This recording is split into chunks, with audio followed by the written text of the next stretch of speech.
live at the Dolby Theatre in Hollywood as we give you a sneak peek of the action that's happening here on Sunday for the Oscars.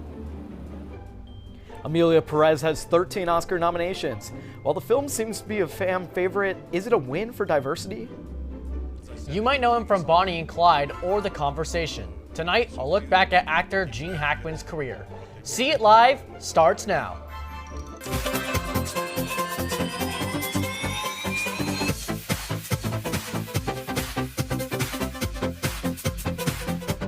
The Oscars are now just 3 days away, and tonight we're taking a look at the nominees and the future of the film industry. Hi, I'm Vincent Amonte. And I'm Dylan Luden. Let's get started with Clarissa Cuenca live in Hollywood, not far from the Dolby Theatre. Clarissa, what's going on over there? Thanks, Dylan. The Hollywood Walk of Fame is buzzing with excitement as they prepare for the 97th Academy Awards that are taking place here on Sunday. There are many tourists here trying to get a glimpse of the action as they anticipate what the awards has in store for their favorite film or actor. As you can see, there's a lot of preparation going on behind me, but a big portion has already been done. The voting is already complete. For most nominations, winners are chosen by a majority vote of the members of their category. Actors vote for actors, directors for directors, and so on. The process for Best Picture is different, with all Academy members participating in the vote. Here's more of a breakdown. 8,000 industry professionals from 18 branches of the Academy of Motion Pictures make up the voting population. Ranked choice voting is used for the Best Picture. A process of elimination occurs until a nominee has 50% or more of the vote, making them the winner. Well, I know I'll be tuning in on Sunday to see what happens with the votes, as well as many people here. And so, live from Dolby Theatre in Hollywood, I'm Clarissa Cuenca for Annenberg Media. Back to Dylan and Vincent in the studio. The wizard that there is or was is ever gonna bring me down. The biggest award for entertainment's biggest night goes to the Best Picture category. This year, 10 films are competing for that title.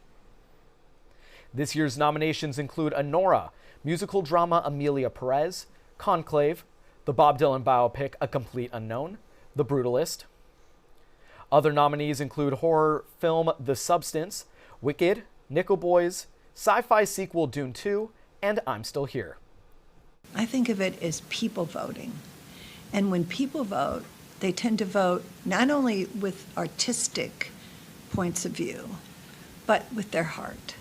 Well, the thing that's interesting to me about the race this year is that if I said to you what I thought was going to win, no one knows what's going to win. Plus, there's so much controversy that the controversy is going to impact the vote. Well, you know, Professor Murphy there wasn't going to tell me who she thought was going to win, but her favorite films were Wicked and The Conclave. I'm going to have to say it now. I think The Conclave is going to win. That's my take on this. Have I watched it? No, but I've been hearing great things about it, from the cast to the cinematography, all of that.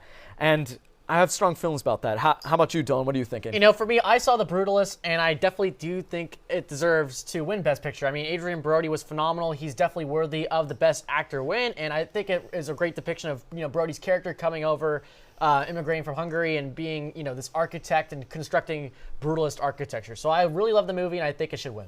All right, yeah, we'll see if no one can bring them down, just like said in Wicked anyway. Medio ella, medio papá, medio tía, medio rica, medio pobre. Filmgoers have criticized Emilia Perez for being an inaccurate and inauthentic depiction of Mexican culture and transgender people. Despite the criticism, Emilia Perez received the most acclaim this award season. The musical crime film was nominated for 13 Oscars, including Best Picture, Best Actress, and Best Adapted Screenplay.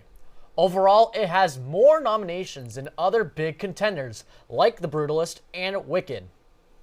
I think based off of what I've heard from Emilia Perez, it's been enough for me to avoid like diving deep, just because personally the celebrities that it was pulling in already sort of like gave me that bad vibe. I said all over Latin America, trans people are being killed. So the movie was tone deaf, having the killer be trans. I personally don't think it represented the Mexican people accurately. And especially if they had like a big enough budget to do certain things, they should have been able to hire these people to tell the story accurately. Amelia Perez was predicted to have a high chance of winning until recent controversy involving lead actress Carla Sofia Gascon. However, we have to stay tuned this Sunday to see who takes the Oscar home. USC alum Rebecca Eskris is one of the many Oscar-nominated producers who have walked the halls of the School of Cinematic Arts. Her film, Elaine, is nominated for Best Live-Action Short Film. Can't be late. We're going to get there right on time. Wait for sure. The film is centered on the U.S. immigration process and the current political climate. Eskris explains that the name Aline is a play on words, as the space in the title is symbolic for the separation of families. The title is also a reference to the derogative term used instead of immigrants. What I loved about this story was that it humanized the fact that whether you were born in America or not, it doesn't affect whether you're an American. There was a particular scene that really was the scene that took me, which is where Oscar is in the room with the USCIS agent, and she says, you know, where did you come from? And he says, you know, like where's home? And he says, Queens is my home. I grew up sneaking into Shea Stadium. Eskris is the daughter of Polish and Argentinian immigrants. She wants immigrant voices to be heard on the big screen. The film is now available for free on Venmo. As I said in the thing, it's all I ever wanted to do. So few people ever get what they really want in life. The entertainment world has lost a giant. Actor Gene Hackman was found dead in his Santa Fe, New Mexico home today, along with his wife and one of their dogs. Local police say there is no sign of foul play. Hackman was 95 as his acting career spanned 5 decades. Actors sometimes applaud themselves for living in the gray zone, a gray area between things, and Gene Hackman made his career in the gray zone. And everybody he played who was a hero, he's the heroic coach in Hoosiers, but he's coaching high school basketball because years ago he punched one of his students in the face. In Superman, he's Lex Luthor, he's the bad guy, but he's the most charming guy in the whole movie. He was so unapologetically himself, always, you know, and he brought so much of his own personal experience and his own life to his roles, and I think it helped breathe so much life into those characters. Yeah, he's one of the greats. I mean, I remember I think it's Popeye Doyle in The French Connection, which was incredible, remarkable performance. I mean, he just really became this character. Hackman burst onto the film scene with his lead role in the 1971 film The French Connection. He went on to star in drama films through the 80s and 90s before quietly retiring 20 years ago. The following is a portion of a 911 call that some viewers might find disturbing. No, dude, they're not moving. Just send somebody out here really quick. Okay, my units are on their way, okay? The authorities performed a wellness check after receiving the 911 call. They later searched the home and, according to the search warrant, found Hackman and his wife. An open prescription bottle was found next to Hackman's wife. Hackman had 5 Academy Award nominations. He won Best Actor in 1971 for The French Connection and Best Supporting Actor in 1992 for Unforgiven, a Western directed by Clint Eastwood. Fans are devastated to learn that an actress known for her roles in Buffy the Vampire Slayer and Gossip Girl was found dead in her New York apartment. Michelle Trachtenberg was only 39 years old. Trachtenberg's first big role was Harriet in Harriet the Spy. She also played convening Georgina Sparks in Gossip Girl and feisty Dawn Summers in Buffy the Vampire Slayer. Tributes have been pouring in. Someone asked me, like, oh, who are your favorite characters on Gossip Girl? But I had an answer right away. It was like Jenny, Blair, and Georgina. And I felt like it was because they were the most chaotic and messy and imperfect woman ever. But I really liked seeing that on screen. I watched the show a lot as a child, and I rewatched it recently. One of the prettiest people I've ever seen. And it was really an emotional and beautiful relationship she had with her sister on the show. Blake Lively shared a heartfelt tribute on Instagram about the first time they met on set. Quote, "She was electricity. You knew when she entered a room because the vibration changed. Everything she did 200%, end quote. New York City police responded to a 911 call yesterday and found her unresponsive. They're investigating but do not suspect foul play. We will remember all she contributed to the TV and film industry. Now, over to Amelia to tell us more about the Oscars and how students feel. Thank you, Dylan. As we know, film enthusiasts are gearing up for the most anticipated event of the year. On the other hand, some are just finding out it's award season. Here at SC, students are either sitting out or ready to place bets on their favorite films and actors. The nominees for Best Actor in a Leading Role are Ralph Fiennes from Conclave, Coleman Domingo, Sing Sing, Sebastian Stan, The Apprentice, Timothée Chalamet, Dune Part 2, and Adrian Brody, The Brutalist. The nominees for Best Actress in a Leading Role are Cynthia Erivo, Wicked, Fernanda Torres, I'm Still Here, Demi Moore, The Substance, Carla Sofia Gascon, Emilia Perez, and Mikey Madison, Anora. I feel like as of right now, like in terms of like movies and TV shows and all that, I feel like we've had a little bit of like a dry spell because of a little bit with the writing strike and all that. I usually like don't watch the actual Oscars, but I'll like look at the Instagram posts and like TikToks afterward, and I like to see everyone's red carpet outfits. Dune Part 2, I believe it's nominated for Best Picture. I'm a hardcore Dune stan. And so that would be so lit if it wins. All I know is that like my friend is obsessed with Wicked and that one song where they go like, The Oscars are basically my Super Bowl, and I've been following them for the past like 4 or 5 years, and I love betting on them, and I love like seeing the race and who's winning. Students might not know that USC alumni have taken home the Oscar for Best Picture films. A Beautiful Mind, The Godfather, and Forrest Gump were all created by Trojans and won the award. Well, Amelia, you spoke to a lot of different students. What's it looking like? How are students feeling? Who they think are going to take home the gold statue later this weekend? Well, I'll tell you about it. It's been more so of a spectrum. We have some students who have been not really tuning into films this year, not really watching any movies. And then on the other side of the spectrum, we have students who have absolute favorite films like Dune 2 and Wicked, which is my personal favorite. So only time will tell, but the students that are interested are definitely going to be tuning in. We see some students are placing bets, which personally I think it's better than placing bets on football. I would rather do films over football. So only time will tell. We'll see on Sunday. Yeah, and what's your take for Best Picture? Do you have any other hot takes when it came to Best Actor or Actress? I think Cynthia Erivo, I'm really hoping she takes that win, as well as Wicked for Best Picture. I'm a musical theater nerd, so this to me was the best musical movie made in a long time for sure. Yeah, well, over on my end, I'm hoping Demi Moore takes home the Oscar for Best Actress. I saw her in The Substance, freaky film to begin with, but let me just say her performance in it was incredible. So really hoping she takes that in. I will say I think Timothée Chalamet really deserves that Best Actor role. I know I mentioned I watched The Brutalist and I thought Adrian Brody was great, but I think the whole AI thing kind of throws me off now, and I think Timothée Chalamet prepping so long for his role, I think he deserves it, and I want to see history made being the youngest Best Actor winner. Yeah, absolutely. Guess only time will tell then at that point. Yeah. All right, well, that music says it's time to move on to our break, but $1 billion, that's how much Netflix is investing in its business in Mexico. When was the last time you went to a movie theater? We find out why the theater industry is struggling. As Black History Month comes to an end, USC is hosting its annual Film Reflecting Ourselves Fest. We learn how USC will celebrate Black creatives.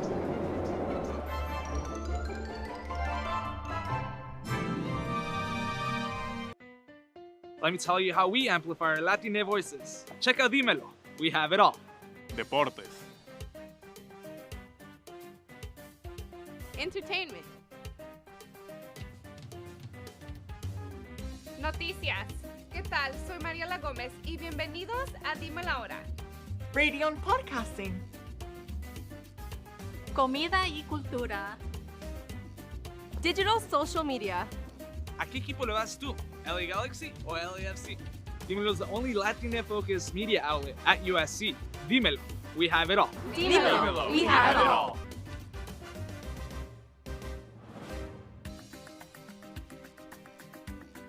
Want quality name brand carpet for less? Call Empire and you can get quality carpet at the lowest price guaranteed. And no payments for 1 year. 800-588-2300 Empire. Today. I've replaced your shoelaces with fruit by the foot. So you did. I replaced your fingers with fruit by the foot. Bravo. I've replaced your bones with fruit by the foot. Indeed you have. I replaced your guitar strings with fruit by the foot. Seems like a step backwards, but alright. I've replaced your DNA with fruit by the foot. That would be end game, my friend. Fruit by the foot. Fruit-flavored snack. There's a lot of buzz around the Oscars, but some cinema students are concerned about what's happening to film production in California. Last year, it fell 15%. I'm definitely not a little scared, a little apprehensive about graduating. I think, not much is being shot in the US, in LA. I think in terms of insight into jobs and such, they're kind of easing us into it, I think. In the last 2 years, film production jobs in Los Angeles and New York have declined, while the number of film jobs in other parts of the country have increased. The California state tax credit historically had been one of the largest ones for film production, but Georgia implemented one that I believe tripled the state of California. And at the end of the day, a lot of these major studios are corporations, and as corporations tend to act, they tend to act whichever way will give them the most money at the end of the day. This week, state lawmakers introduced 2 bills aimed providing more financial incentives for filmmakers to keep production here in California.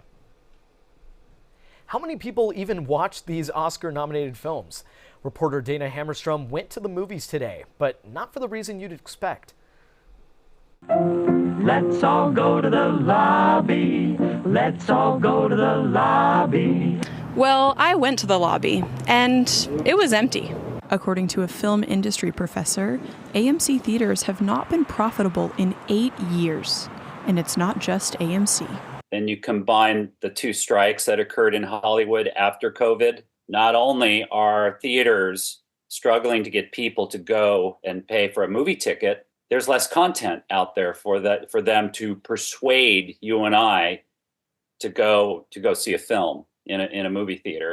AMC theaters lost over $350 million just last year. ArcLight Cinema theaters went entirely out of business because of COVID. This is a concern for many in the industry. The excuse I hear from exhibition and distribution to a degree is, well, Barbie just opened to $100 million last week. We're okay now. It's like they feel one hit movie will change the culture. It won't. It's a Band-Aid. Students are also seeing the decline in moviegoers. I would say that it is definitely emptier than I would assume it was going to be. Yeah. I would definitely say that in recent times, especially on weekdays, it's been a lot emptier. Most of the times I go to the theater, I go with just one other person on a Tuesday night, and it's us and maybe 2 other couples in the entire theater. I prefer going during the discount days. On average, I don't really go to a movie that often. And that's what has movie theater owners worried about their future. For Annenberg Media, I'm Dana Hammerstrom. Netflix announced it will be investing $1 billion in the Mexican film industry over the next 4 years. Overall, there has been significant growth in the Mexico film market of almost $10 billion over 10 years. There was a dip in 2020 from the COVID-19 pandemic. I think that this commitment by Netflix to really invest this much money into Mexican filmmaking and not worrying about whether those movies are going to sell anywhere else, but really providing programming for Mexico is a very big deal. Filmmaking is a $3 billion industry in Mexico, so the $1 billion investment is substantial. DEI initiatives are being slashed all around the country, but the USC African American Cinema Society is continuing to uphold diversity, equity, and inclusion. Stop doing that. Go make a scene. That's a clip from Make a Scene, a film being premiered at the annual film festival FroFest. It'll be held tomorrow at the Fisher Museum. FRO stands for Films Reflecting Ourselves. It aims to provide a platform to amplify and celebrate Black stories. I think it's just an honor to be able to represent my culture on the screen as well, and kind of share it with people that share those same values and are excited to watch stories made by people like us. In a time where diversity, equity, and inclusion is not at the forefront and is being pushed to the side, I think it's even more important because it shows that, one, we're still here, right? Our voices still matter, our stories still matter, and we ultimately deserve to be seen. 11 filmmakers from undergraduate students to alumni will be screening their films tomorrow. Well, we are here with reporter Irene Kim, who went to the cinema school to see how students are feeling about industry changes. Irene, what do you have to say about that? Thanks, Vincent, for having me. But the film industry continues to move out of LA. USC students share the predictions. Is that a lot of productions are moving out of Los Angeles, and a lot of Los Angeles media is acting like that's the end of the film industry. I absolutely do not think that's the case. I used to do film in New Mexico, so honestly, I think it can be a good thing, and I can see the opportunity for other small town economies with that. It was on a decline. I disagree. I feel like marketing's everything in that regard, and you have you just need really fascinating campaigns to keep people hooked and go and see your movie.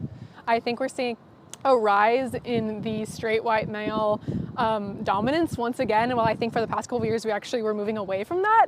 And so I think that is kind of scary, especially as a woman in the industry and for all my other female friends or diverse friends. All right, well, Irene, a lot of different takes from a lot of SCA students. What were kind of some of those big issues that you were hearing from students? Yeah, you know what? There is so much happening in the film industry right now. From honestly the LA fires to SAG-AFTRA to AI being used within our technology in the film industry, people are worried yet trying to be hopeful for the future.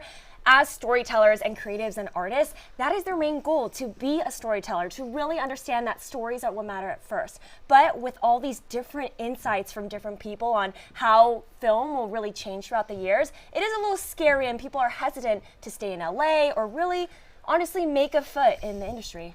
Yeah, I mean, we've talked about a lot of different things here, from tax breaks to different cities to AI, everything like that. So, I'm sure the industry is rapidly evolving over time. Oh, all the time. I mean, so many students were really, really honing down on the fact that with the Oscars and the SAG Awards, we didn't really see that much hype or honestly a lot on Instagram or any social media about it. A lot of people were like, oh yeah, the Oscars happened. Oh yeah, the nominations are coming out. So I think some people are interested, but we are losing a bit more of the traditional things that we think about when we think about the film industry.